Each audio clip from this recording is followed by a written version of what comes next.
conoce, controla los actos a placer, operando por un lado más salvaje. La mueve solo el instinto animal, lo básico, lo primitivo, lo irracional. No tiene la capacidad de sentir emociones. Es el cerebro reptiliano quien hasta ahora nos ha salvado.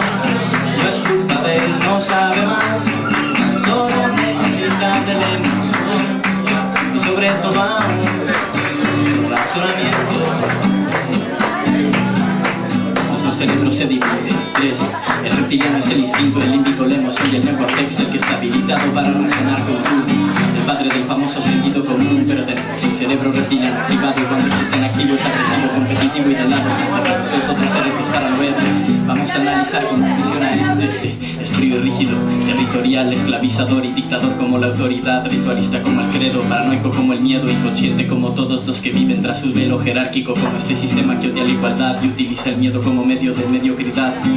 Ataca por supervivencia cualquiera, pero la razón es la verdad y la verdad es la que nos libera. Y es el cerebro reptiliano quien hasta ahora nos ha salvado.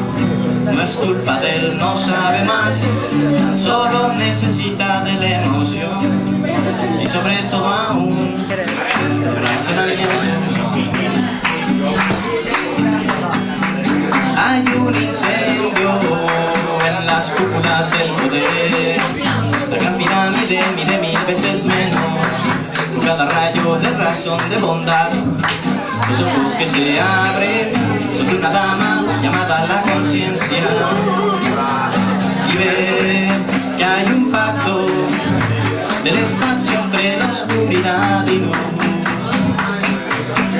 Comprende el camino del bien común, pero hay quien no quiere ver y es el cerebro reptiliano y en ese tiempo no salvó. No es culpa de él, no sabe más, tan solo necesita de la emoción y sobre todo aún nuestro razonamiento, cerebro reptiliano.